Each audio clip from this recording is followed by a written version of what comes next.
Mirajgaon police ठाण्याचे सहाय्यक police निरीक्षक विजय झांजड यांच्या नेतृत्वाखाली पोलिसांनी प्रतिबंधित ड्रग्ज इंजेक्शन विरोधात कारवाई करत 58,407 रुपयांचा साठा जप्त केला आहे। या कारवाईत एका संशयितास अटक करण्यात आली असून मुख्य आरोपींचा शोध सुरू आहे। पोलिसांना मिळालेल्या गुप्त माहितीनुसार कर्जत तालुक्यातील बाबुळगाव खालसा येथे डॉक्टरांच्या चिठ्ठीशिवाय विक्रीस प्रतिबंधित असलेल्या ड्रग्ज इंजेक्शनची बेकायदेशीर विक्री सुरू असल्याचे समोर आले आहे। त्यानुसार सहाय्यक पोलीस निरीक्षक विजय झांजड यांच्या मार्गदर्शनाखाली पोलिसांनी सापळा रचून रोहन भाऊसाहेब लडाने यास ताब्यात घेतले। त्याच्याकडून प्रतिबंधित इंजेक्शन जप्त करण्यात आले। त्यानंतर पोलिसांनी मुख्य आरोपी प्रवीण उर्फ पप्पू लाला भोसले याच्या घराची झडती घेतली। या कारवाईत एकूण 77 ड्रग्ज इंजेक्शन हस्तगत करण्यात आले। जप्त करण्यात आलेल्या इंजेक्शनची किंमत 58,407 रुपये असल्याचे पोलिसांनी सांगितले। या प्रकरणी भारतीय न्याय संहिता 2023 मधील संबंधित कलमांसह औषधे व सौंदर्य प्रसाधने अधिनियमांतर्गत गुन्हा दाखल करण्यात आला आहे। मुख्य आरोपी प्रवीण भोसले हा फरार असून त्याचा शोध सुरू आहे। परिसरातील नागरिकांनी पोलिसांच्या या कारवाईबद्दल समाधान व्यक्त केले आहे। प्रतिबंधित औषधे किंवा अंमली पदार्थांची माहिती मिळाल्यास तात्काळ पोलिसांना कळवावे असे आवाहन करण्यात आले आहे। महाराष्ट्र T24 करिता धनसिंग साळुंके, खरडा।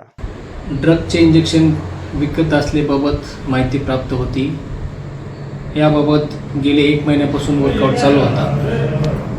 माननीय पोलीस अधीक्षक श्री मोमक्का सुदर्शन, अपर पोलीस अधीक्षक श्री वैभव कलुबर्मे, उपविभागीय पोलीस अधीक्षक श्री वामनेसो यांच्या मार्गदर्शनाखाली मिरजगाव पोलीस स्टेशनचे अंमलदार सुनील खैरे व गोकुळ पळसे यांना एक इसम ड्रगचं इंजेक्शन विकण्यासाठी थांबले अशी माहिती मिळाल्यानंतर सदर ठिकाणी छापा कारवाई करण्यात आली व हा जो मुख्य आरोपी आहे पप्पू उर्फ प्रवीण भोसले याच्या घराच्या परिसरातून एकूण 76 असे 77 इंजेक्शनची मेफेटर्माइन जे प्रतिबंधित इंजेक्शन आहे ते डॉक्टरच्या प्रिस्क्रिप्शन शिवाय आपल्याला यूज करता येत नाही, असे सुमारे 77 इंजेक्शन हे जप्त करून मिरजगाव पोलीस स्टेशन या ठिकाणी BNS 123 अन्वये